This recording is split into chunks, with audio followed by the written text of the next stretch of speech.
Hey YouTube, welcome back to another video, and today I wanted to make a video talking about what the current meta in MLB 22 is, how you can kind of attack it, and what I'm seeing so far as a player. Now, I know this is kind of a niche video going over like how you can get better and how you can play the game, but I feel like this is a very informative video and one that I'm not sure how long it's going to take, but I'm going to try and be as quick as possible in explaining the details on what the meta is. Now, first of all, when I talk about meta, I'm talking about pitching specifically, because one of the great things about MLB The Show is that this is not like Madden, where you can run the same play over and over and over again and succeed, and maybe other games like you can do that as well. But in MLB The Show, really the meta refers to a sequence, and it might be a slider, sinker, changeup. It might be sinker, sinker, slider. But talking about that meta and the way that people play the game and us learning how to like kind of counteract that is going to make all of us better players. So I want to start by talking about Marcus Strowman, because he's a right-handed starter. He's a part of the face of the franchise program. He's got meta pitches, sinker, slider, cutter. And my goal of this video today is to go through about 4 or 5 starters and the way that they pitch, and kind of talk about the philosophy of how I act when I'm batting against them. So let's start with Marcus here. Let's start by talking about Strowman. Specifically, but a right-handed starter against a right-handed batter. So let's imagine you're batting against Strowman here, and I mean, honestly, the pitches that you should look at more than anything is the sinker. This is the pitch that's thrown more than anything against righty situations, and this sinker is thrown anywhere along this quadrant right here. You might normally think that it's going to be like right here or right here, but it's a really tough ability to bring your PCI to a sinker in this zone. So what you're going to be expecting to see versus righties primarily is a sinker right here.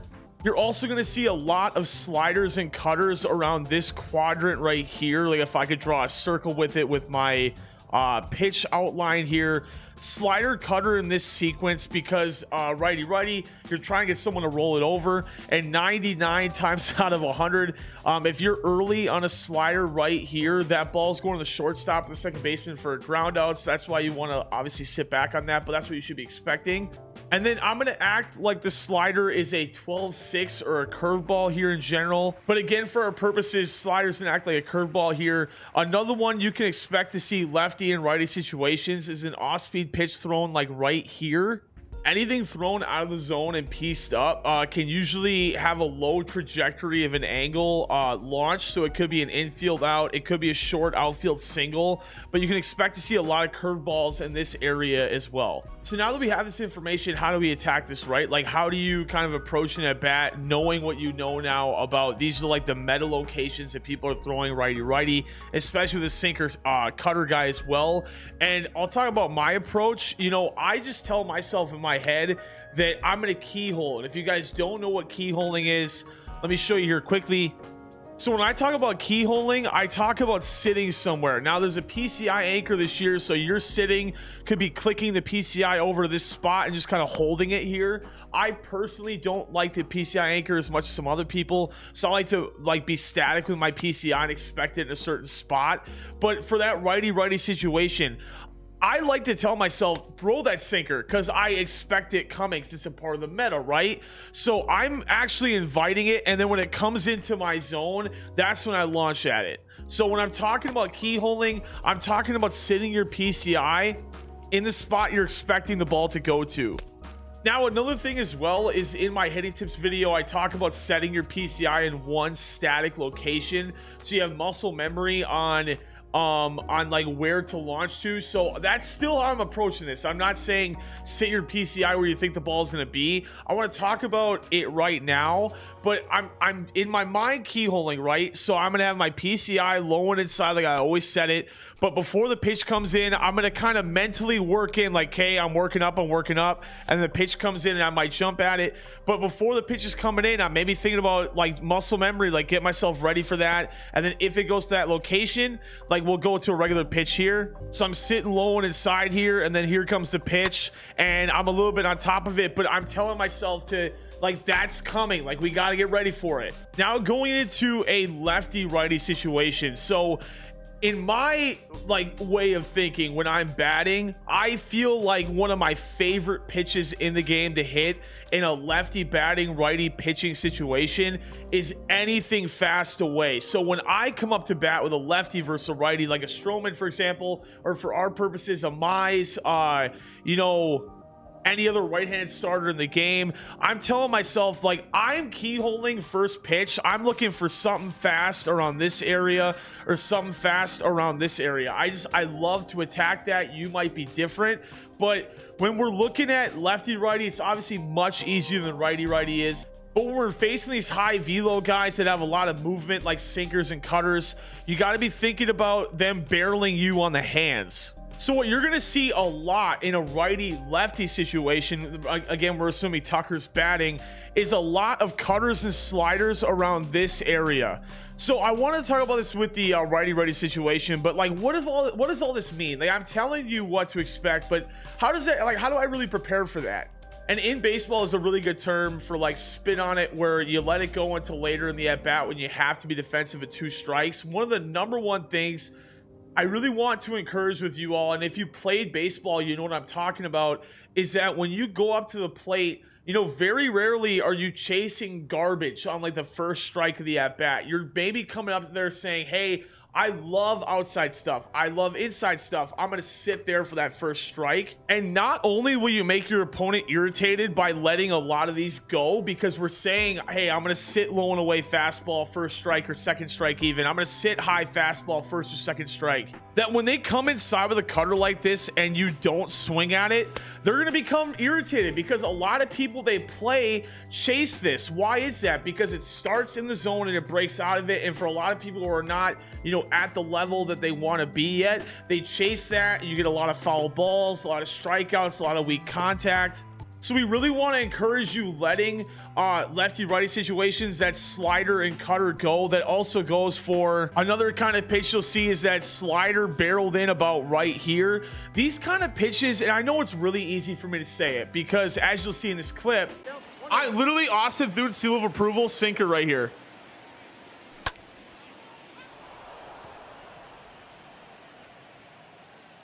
Can't believe I didn't hit that. Even when you predict it, it's hard to like exactly guarantee like your execution of it, right? So knowing where the pitch is coming in, that's really kind of working, building a solid count. And the whole point of this video is to get you, like, if you can learn anything from this video, it's to get yourself into a 2-0, 3-1 count where you're gonna get a fastball around this central box or maybe even right on the black so that you can launch it and have a successful at bat. So another guy you're gonna see in the meta a little bit could be this David Price. I've heard some people in the legend community saying that he's kind of getting hit around a little bit. I personally, looks great on paper. I haven't used him yet, but I'm really excited to try him out. But again, this is that sinker cutter meta that we're looking at, but that knuckle curve specifically is what I mentioned about. If that's below out of the strike zone, that's when you really see the curveball drop in at like this region. And the goal of that is, one, to have the bat out in front, and the 2 goal is to have somebody chase and induce kind of weak contact on a ball in the dirt. But now let's talk about lefty starting pitchers and what that meta looks like, because it's a little bit different. But again, the same rule kind of applies. I mean, anybody you see with a sinker, you should really expect them to barrel in on the inside corner.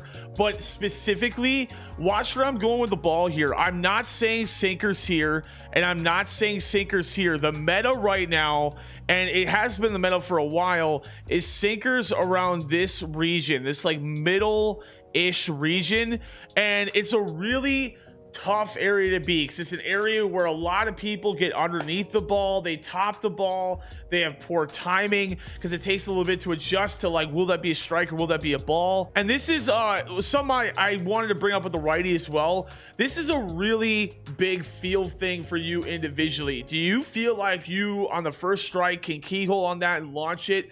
Great. If you don't feel like that, you gotta let that go and look somewhere else. Another thing you'll see lefty, and something that I love to do myself is go back and forth between you know, cutters right off the black right here, and then front dooring it as well. And I specifically like, after facing a couple people and having that, well, not a couple people, but a couple at bats, and having a steady diet of off speed away in this region, maybe coming back with off speed and front dooring it because they're so used to expecting it there. But another thing that's become a little bit part of the meta recently, this also goes to right-handed pitching as well, is change-ups middle in and middle away. This is not something that you typically expect to see in traditional baseball, but in video game baseball, your goal is to try to get the batter out in, you know, ways that aren't seen as very conventional. And when we talk about MLB The Show, we're talking about, you know, muscle memory and getting used to pitches in certain locations. And you'll see a change up in a region like right here, for example. And the goal of that is to have somebody early or very early yank it to second base there, yank it to first base, get a ground out, or simply freeze them on a changeup in like this region or this region right here, or even right here as well. I go into a little bit more depth in this in my pitching tutorial video, so that link is in the description below as well. But the focal point of this video kind of lies around Randy Johnson, and whether it's his 88 or his 99. Randy Johnson, especially after they changed his windup after like the second or first update, he is flat out ridiculous to face. I've only faced him twice online, being the 99, and I've had a really tough time with him, and I'm not the only one. So let's kind of talk about, if you run into Randy Johnson, what can you expect out of seeing him? So what you need to be conscious of with Randy Johnson is like fastballs like right on the corner here. And also, if you want to talk, or if you want to learn about how to keep not only this on and not fading away, but also my best pitch settings, again, that video's in the link description below. But you know, a steady diet of fastballs like right here, you know, four corners obviously, but also especially lefty righty, especially righty, excuse me, a lot of sliders in this region. Like, I mean, people are making a home right here. And we talked about earlier about people being aggressive when they swing and going after that and getting behind in bad counts and having to swing at bad pitches. And it's all really just common sense. Now, it's easy to let that go, but if we work on letting it go and work on being selective, now let's say we've taken a couple of those sliders and now we're ahead 2-0. A really big region people go to now is a fastball like right here, or a changeup like right here. So the point of this whole video is just talking about what you can expect based on the meta right now.